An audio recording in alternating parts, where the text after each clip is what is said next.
Hey guys, SoCal Val here. You are listening to the Hitting the Turnbuckle podcast.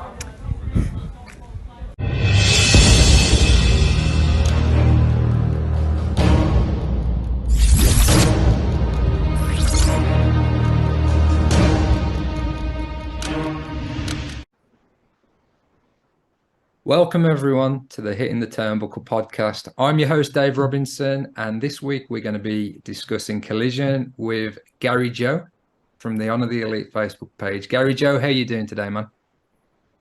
As always, man, I am doing fantastic. Excited to talk about this an amazing show of Collision.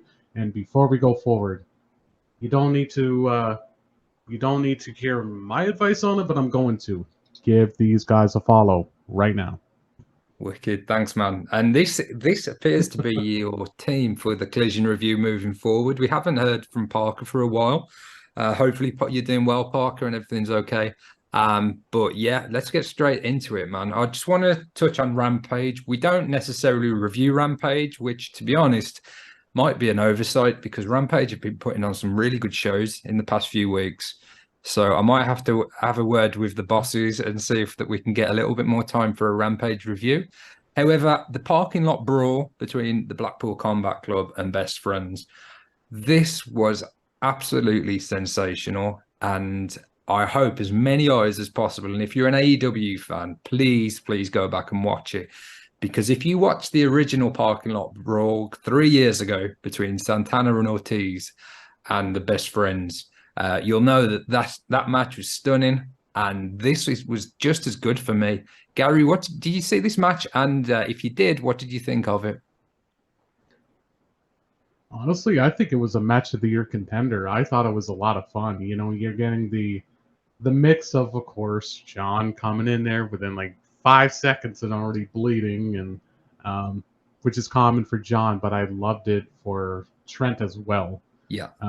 You know, you're seeing a suplex on a guardrail supported from a car. I mean, good grief. And poor Sue, you know, hopefully she has insurance. I'm sure Tony Khan will take good care of Sue, and she'll have a brand new car because there wasn't a lot left of a minivan. You know, it's funny, Dave. I was telling this to a few friends, and they love the idea. And these are the people that are going to a certain show, and the next, hard to believe, guys, 21 days. I said I would love to see, you know, Rocky Romero and the Best Friends. You know, maybe they can get one more additional person. And the BCC, you know, I think they have, well, you want to include Danielson. So let's say BCC gets a couple people as well. Yeah. I would love to see at Wembley, since technically they're at a stadium. Let's get a stadium stampede, Tony. Like, TK, listen to this podcast and listen to our advice on this. A stadium stampede live in front of Wembley Stadium in front of 80,000 plus people would be very cool. Yeah. Well, I'm thinking as well, they've got Craven Cottage, so if there's any pre-recorded bits that they needed to do for a stadium stampede, they've got the facility there. They've got an empty stadium in Fulham's football or soccer stadium. So yeah, that's an interesting one. Obviously, as well, we're hearing that Pac is injured, and the rumored plan for Pac was to be taking the international title from Orange Cassidy, or that was a lot of people thought that they were probably going in that direction. So as Pac's now injured and presumably going to miss the show, that frees up Orange Cassidy to be in a multi-man match with the Best Friends. So yeah, that's not a bad idea, Gary. I mean, sometimes, you know, you need to think of a curveball, and TK, when there has to be things change on a fly with an unfortunate injury, bam, he's really on top of it. So yeah. Well, that was a bit on Rampage, and as I say, if you haven't checked it out, everyone, please go and watch that match. It's really good. I'm a big fan of Trent Beretta. I'm hopeful that he'll get at least the TNT title reign at some point in AEW. But on to Collision, and this week it was in Greenville, South Carolina. I won't do the Justin Roberts, but we had a few matches set up for this previously, and the opening match was one of those. It was FTR taking on the team of Big Bill and Brian Cage. Now that team has come together off the back of the blind lottery tournament. It was a team that really kind of caught fire, and a lot of people were high on their performances and their chemistry as a team. So I, for one, were glad that they stuck together and they won the Battle Royal last week to get a title shot. Gary, what was your thoughts on this match? Another solid outing from FTR. Are you a fan of the team of Big Bill and Brian Cage? And what were your thoughts on the opening match this week? So yeah, another good solid match with FTR for sure. I feel again this is why they resigned, with really, really good stuff like this. As for Brian Cage and Big Bill being a team, and I hope TK does this very often, where he just does these blind, tag team things, because quite frankly, I think these two really meshed well together. They were very dominant together. Brian Cage, dude, you're almost 300 pounds and you're doing a flip over the top rope and connected it. How awesome was that? Yeah. Good for Brian Cage. Like the guy, he does have potential, and and he showed it last night, man. Yeah. I love the homage that he keeps, presenting with Sting. It's so cool to see. Yeah. And Big Bill, dude, he actually did really, really well in that match. If I could be honest, from a scale 1 to 10, my excitement level for this was probably a 7, because I wasn't sure how, Big Bill and Cage was going to be against FTR. But man, it just literally, this was probably a 8.5 out of 10 stars for me. Yeah, I definitely agree. And what I really love about Big Bill's run in AEW so far is the fact that he's not just a big man. He gets to show his personality and his interactions with the crowd, his interaction with Cash's mom, which earned him a slap around the face. And the way he sold that, I thought that was absolutely brilliant. And you talk about Brian Cage paying homage to Sting. Somebody he pays homage to a lot is his mentor, Chris Kanyon. And I think Chris Kanyon was a very, very underrated wrestler. So I'm kind of glad that Brian Cage keeps his memory going. The only thing I would say, Brian Cage does seem to suffer. He seems to be the guy to take the pin more often than not. I understand that the mechanics of putting Big Bill in the shatter machine probably wouldn't be, it would be an easier thing to do it to Brian Cage. He does eat a pinfall a bit too often. Would you like Brian Cage to go on a bit of a winning streak, Gary, or would you like him to stay in this team with Big Bill? Well, I do agree what you're saying, Dave, on the whole, he's taking the pinfalls a lot. Yeah. I do agree with that for sure. Now, would I want him to get a singles run or to be a tag team still with Big Bill? I don't think Brian Cage is meant to be, on a solo run himself. I mean, that's why he's the, 6-man champion in ROH too. So, yeah. No, I think right now keep it with Big Bill, because again they meshed beautifully together. It was a chef kiss for me. Very, very good. Yeah, they're a great team, and hopefully they'll be back in the title picture soon. Maybe we get another kind of multi-tag team type style match to see who's going to face the winners, because as I say, FTR won this match, but after that they challenged the Young Bucks for All In, which is just... It's a match that everybody wants to see. It's a rubber match, essentially, because it's both teams have won one match each. So, Gary, what are your thoughts on that match? Is that a match that you want to see? I'm guessing it is. Nah.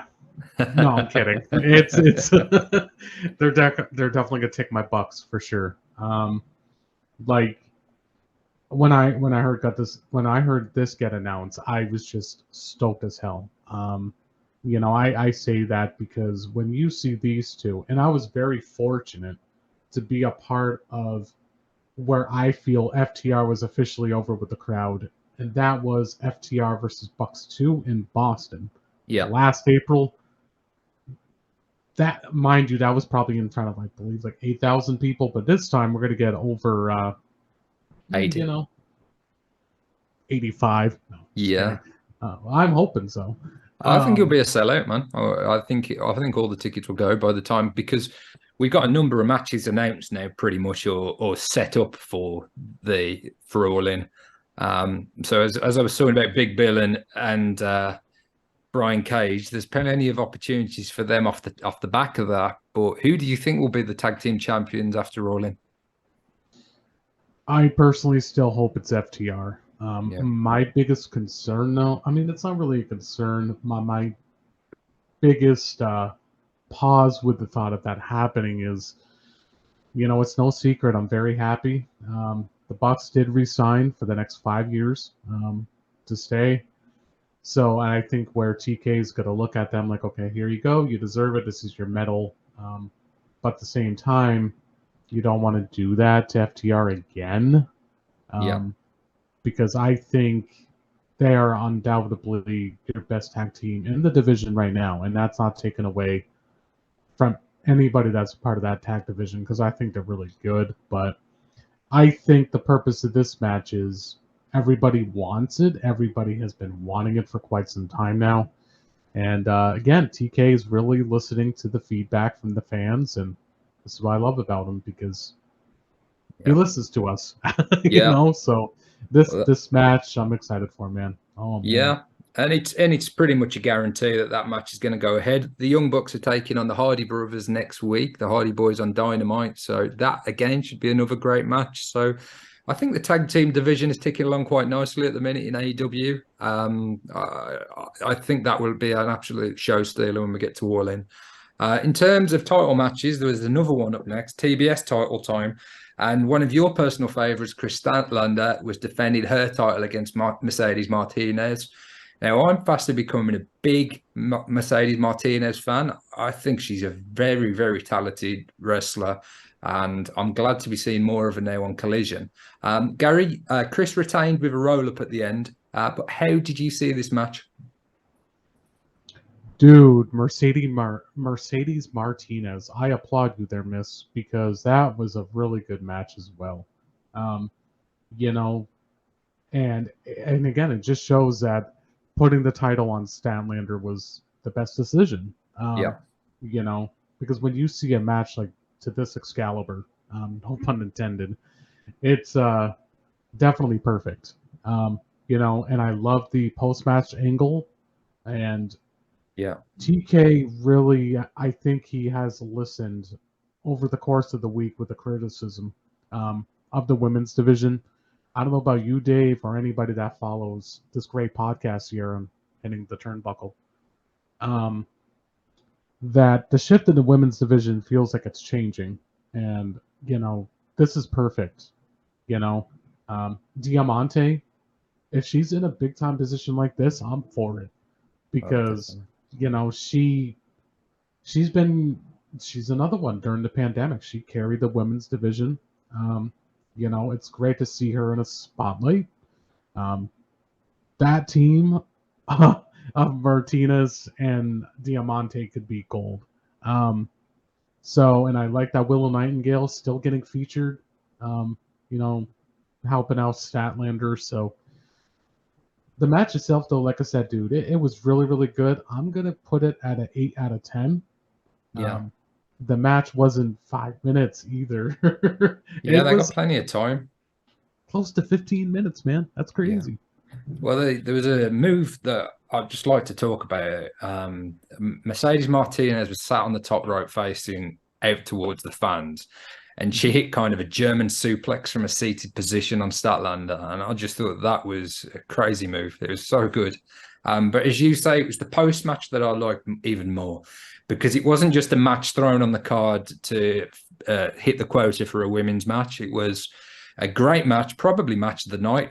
And, technically and off the back of it as well, Diamante and Willow setting up a future match essentially, and a continuation of the story. So I thought that was really good, and I think you're right about Tony Khan listening to the criticism in the women's division. Speaking of Tony's, Tony Storm was up next, and she appeared to lose the plot backstage. I thought this was really entertaining.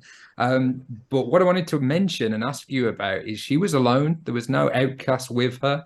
Does this spell the end of the Outcast for you, or do you think that we're still going to see them as a team moving forward? I think it would be silly to split the Outcast. You know, they're one of the biggest important pieces that you have to the women's division, even if you don't like Saraya or Ruby or Tony. You know, and this was a perfect segue, Dave. Well done, by the way. I'm learning. It was perfect because, you know, conclusion to one women's match, and then you have Tony coming out in there progressing more things, what's going to happen with her, with the state of the women's division, what's next with her. Yeah. And again, I think TK really listened to that criticism and perfectly booked. But yeah, I do not see them splitting up. I would be shocked if they do that. Yeah, I just wanted to get your thoughts on it because she was on her own. So I was a bit fearful that maybe after dropping the title, it might be going in a different direction. But I think you're right. I think the Outcasts have got plenty more. There's plenty more juice in the tank in terms of a trio. Up next was Samoa Joe. I say it was a match. He beat Serpentico.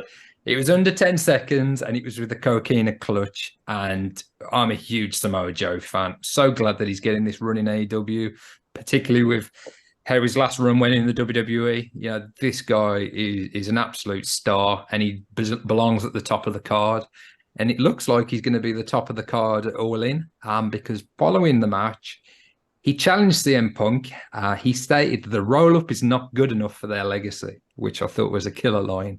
And seemingly we're going to get CM Punk versus Samoa Joe for the real World Championship title at All In. Gary, your thoughts on Samoa Joe and your thoughts on this potential huge match at All In?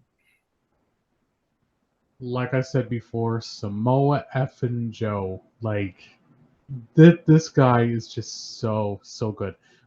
When he was on the mic, of course, you know, I've seen him cut some really good promos, but this one, you know, to be quite forward, man, I was doing a watch along last night on Honor the Elite, and when Joe was doing his promo, dude, I seriously got chills. And this is what I love about Joe.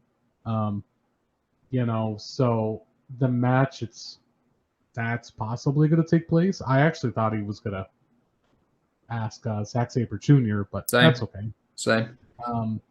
But when you want history to, you know, repeat itself into a bigger stage, I think this is perfect. I hope Joe wins, but that's probably not going to happen. But either way,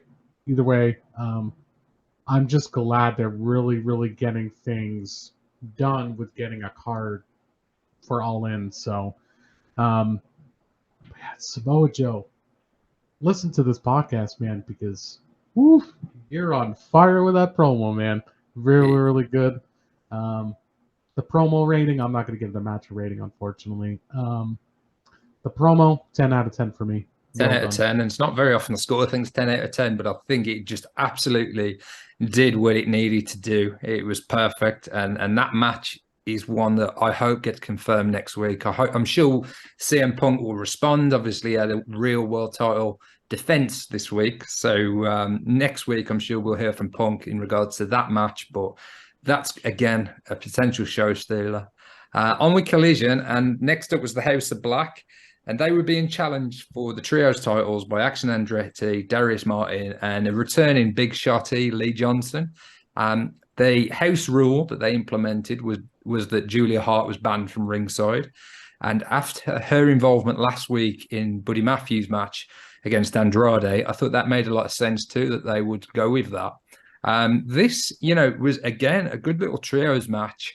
I don't think anybody expected the House of Black to lose, and they didn't. They ultimately picked up the win, and it was announced that they will be facing CM Punk and FTR next week on Collision, which is another sensational match and another one that I can't wait to see.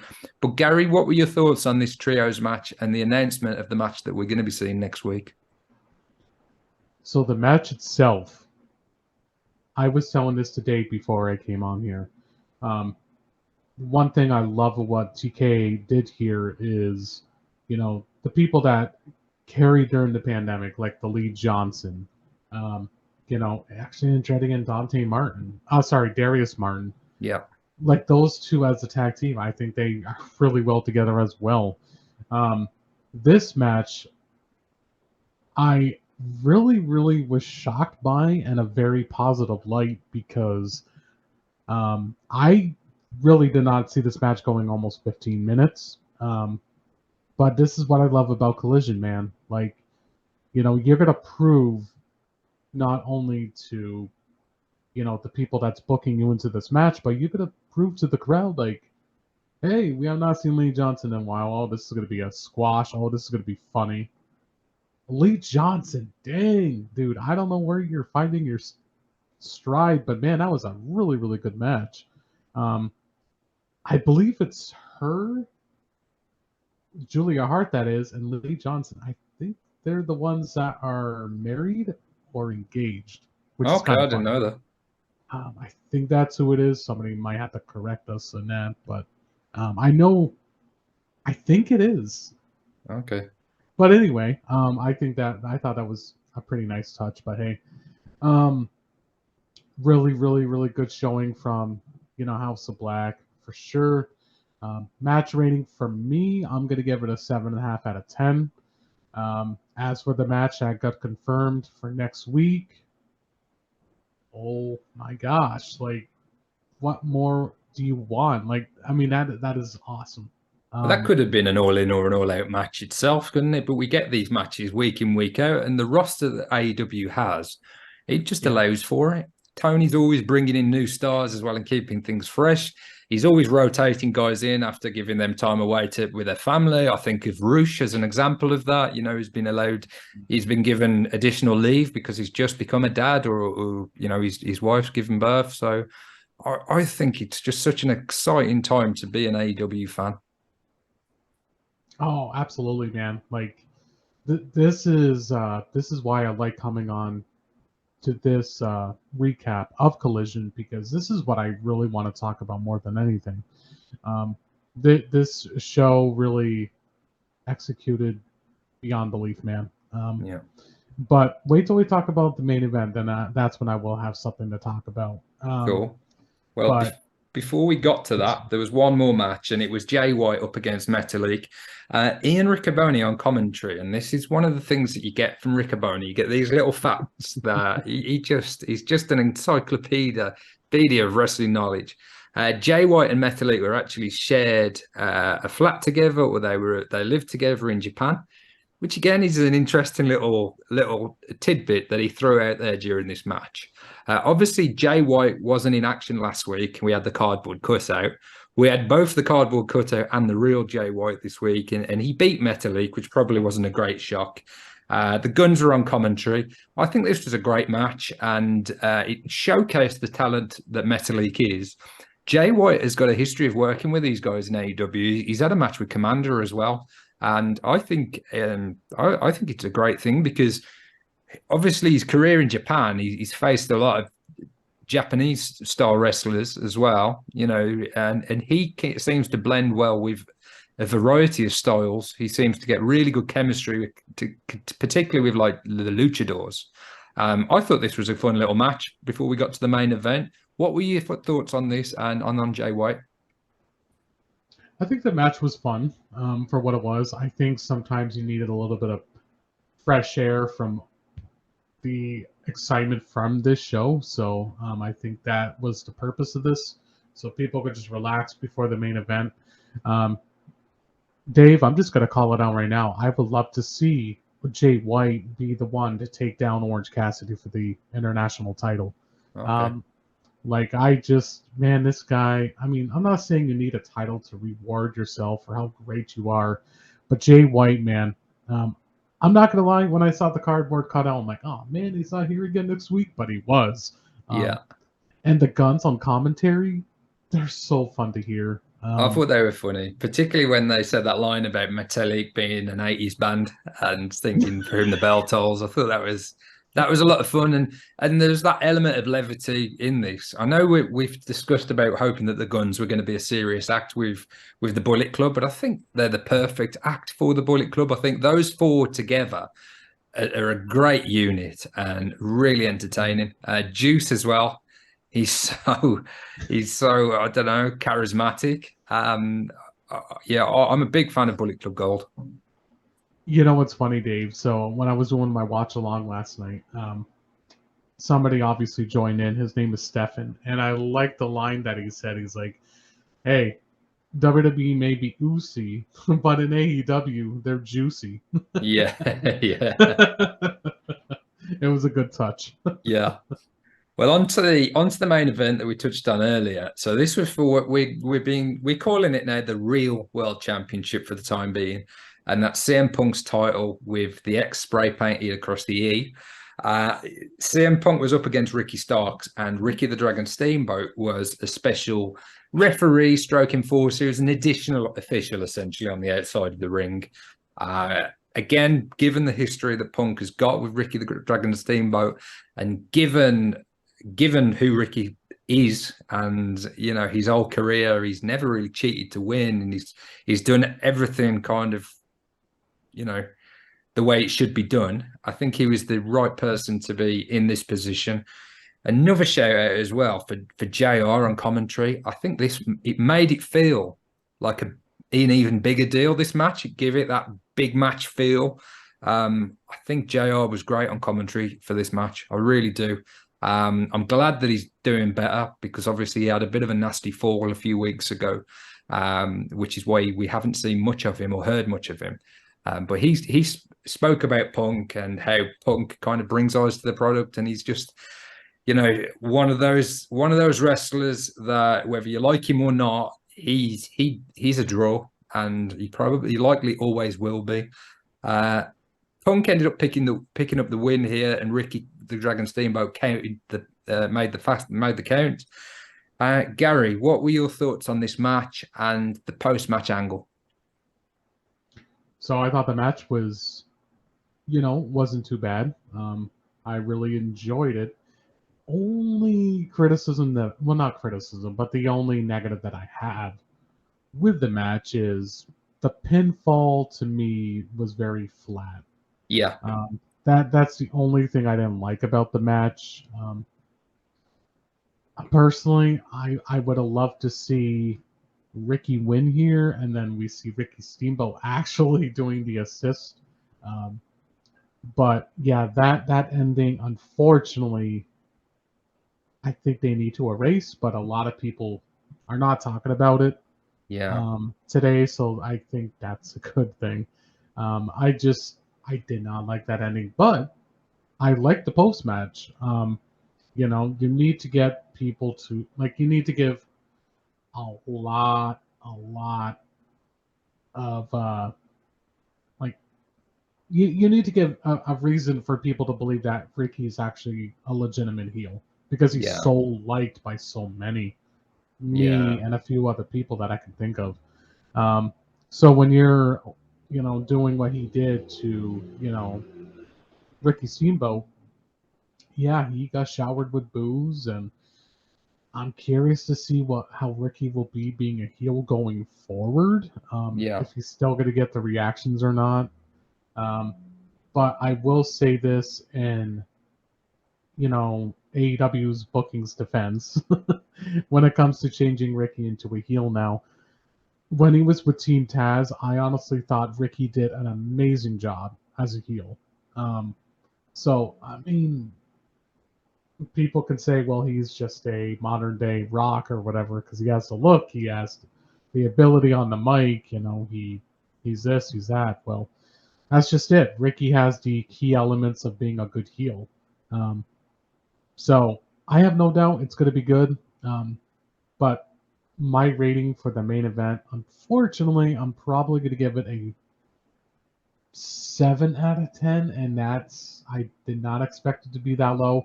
It was probably an 8 until that finish because again, Yeah. it looked very weird to me. So just to go over that finish, essentially the Stefan Smith was the appointed in-ring official. He got taken out, and Ricky tried to pin Punk with his feet on the rope. Ricky Dragon Steamboat knocked his feet off the rope, wouldn't count it, and then Punk rolled Ricky up. Ricky Steamboat slid in and made the count. It was a little bit clunky. There was a bit of a delay. What I would have rather seen is Starks shouting at Steamboat from over the rope and then turns around and Punk hits him with a GTS and pins him 1, 2, 3. I think that would have been better. But I suppose then, because of the post-match, Ricky Starks has then got to get straight back up and start beating down Steamboat with the belt, was it? So I kind of understand why they did it. It just wasn't executed as well as they would have liked, I'm sure. But overall, I thought this was a great show. The one segment we haven't discussed, and it's just something I want to mention before I give you my overall rating for the show, is Christian Cage backstage with Luchasaurus with the TNT title over his shoulder and his daughter standing next to them. And she asked during the promo if she could touch or she could hold the title. And Christian said that only he can hold it. Only you have to deserve it. You have to earn the title to be able to hold it, or words to those effect. And he then shouted security to get his daughter out the building as she didn't have the credentials. I thought this was really funny. I really like this story with Christian being the TNT champion, although it's actually Luchasaurus. And every time he says it, I look at Luchasaurus to look for a reaction, and there's never any reaction, which is, I think that's even more impressive, to be honest, that he doesn't like give him an awkward look or anything. Obviously, it's part of the story, but I just think they are playing that story out perfectly, and I'm curious as to see where it goes. What were your thoughts on that particular backstage segment, and what was your rating of Collision overall, Gary? Well, that reaction of me laughing was pure. Yeah. Christian, my gosh, like what a savage! Like that son of a bee. Like I thought it was awesome. Like it's just, man, like he could think of something on the fly too, and that's what I love about Christian. It's kind of like Jericho. Jericho always has something. Yeah. Christian, you're the same way. Something about Canadian wrestlers, they're very creative with their image. So, and obviously that's a big positive on their end. So, yeah.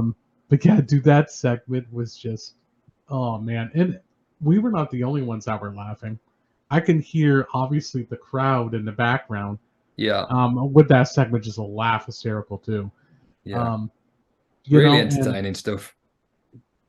Yeah, and you know what's really cool, man? I'm sure you saw it already, but Christian, that was actually his daughter the entire time when Hook was trying to run away from RVD on Wednesday.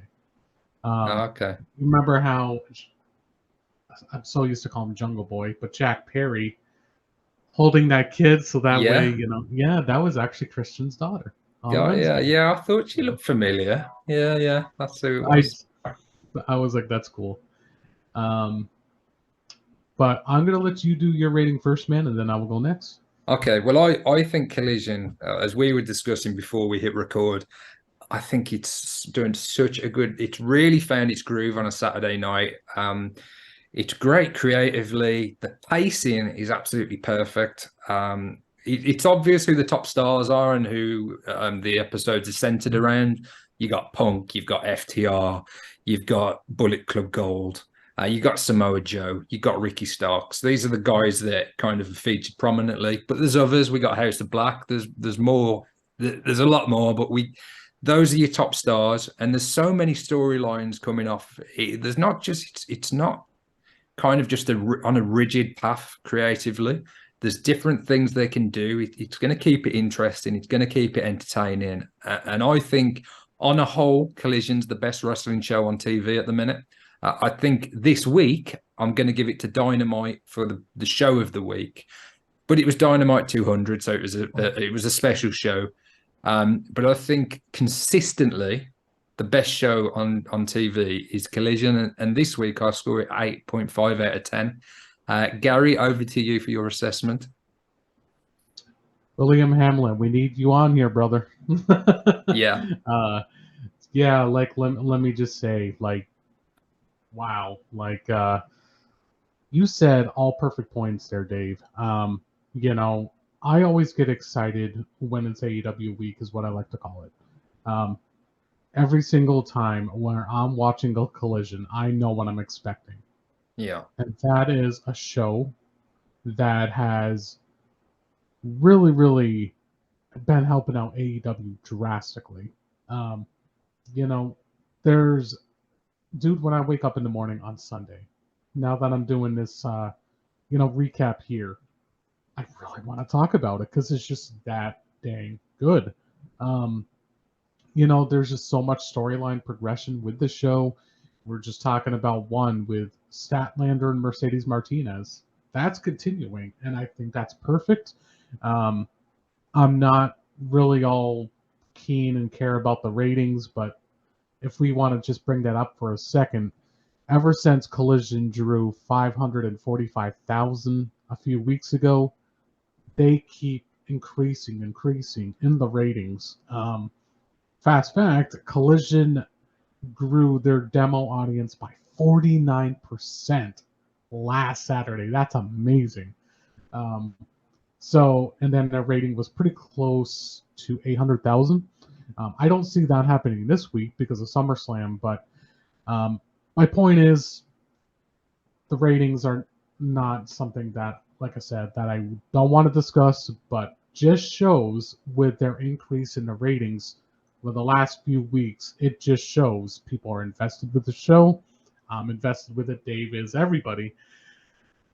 I cannot get enough of it. My show of the week, though, I do agree with you, bro. I'm gonna go with Dynamite as well.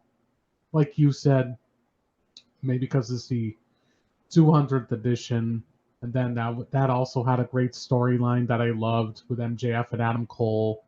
The backstab, we're gonna see Cole turn heel, like I predicted. we discussed that on the Dynamite review. We both clocked it. Yeah, the little Easter egg. So, what a time to be an AEW fan for sure. This is why I always say, when you feel like if there's just no excitement in any other promotion and you wanted a scapegoat to actually flip your channel for a first-time viewer of AEW, I think this is where you should start it, and that would be every Saturday on Collision. Just, oh man, what Saturday nights are definitely a great night for a fight because I love it, man. I think one of the really key decisions that Tony Khan made when he launched Collision was to not do a hard roster split, because I still feel like we've got guys that feel like they're Dynamite guys and there's guys that feel like Collision guys and girls.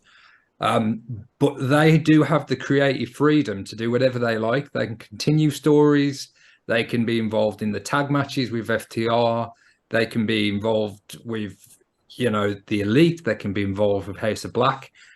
The opportunities that they've got for creative wise are endless.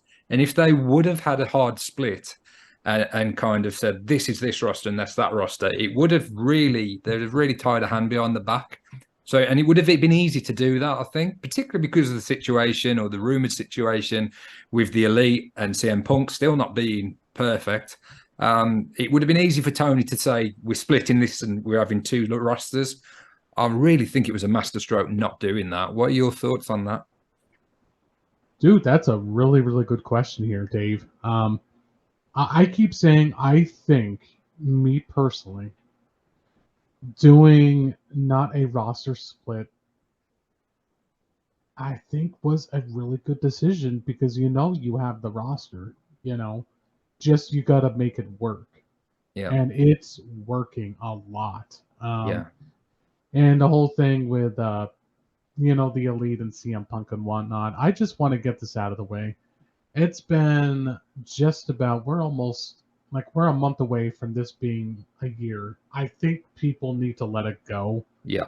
Things happen, are we really going to just keep talking about this? Like, That's Well, I not think against you. That's not against you, no, bro, no, or anybody.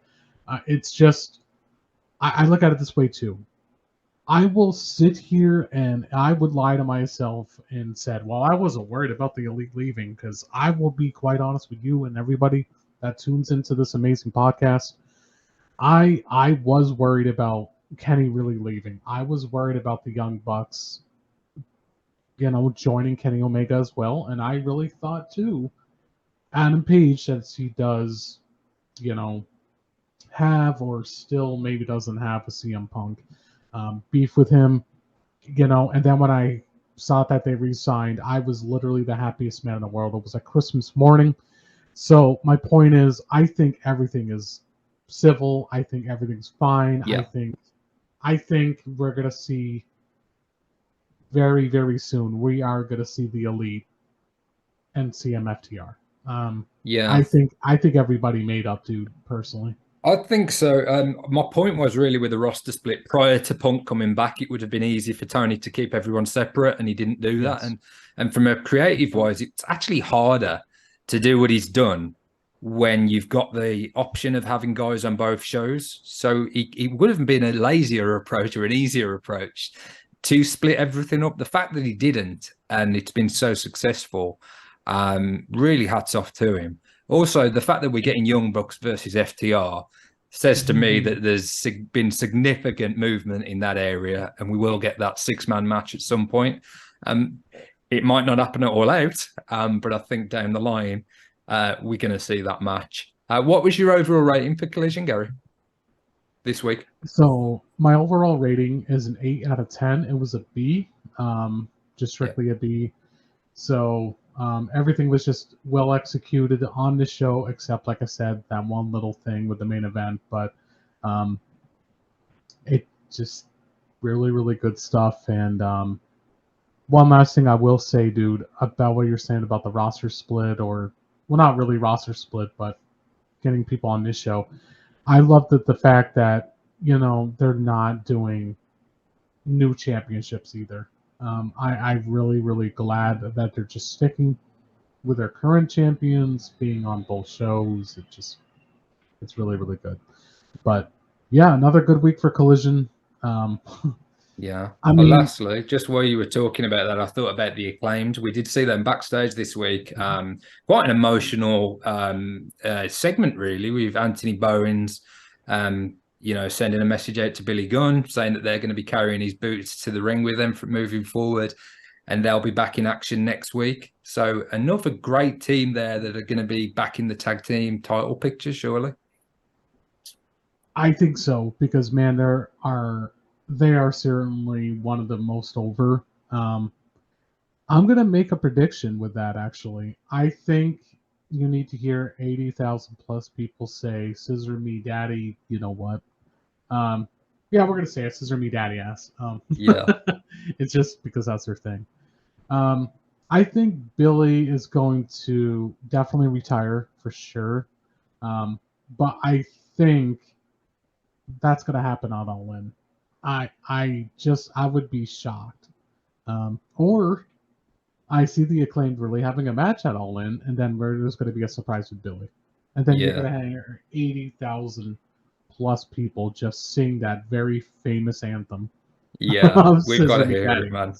So yeah, I don't think we've seen the last of Billy Gunn, but I do think perhaps it is time for the Acclaim to go back after the titles. That they dropped the titles last year, and a lot of people said it's quite early in their reign to lose them. They were in a lot of momentum, but they can get that momentum back. They're still mega popular with the fans, and they sell a lot of merchandise, which always helps as well.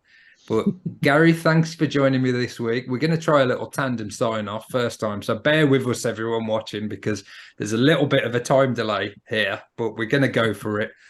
This week, we would like to bid you adieu. A good night. Bang. Bang.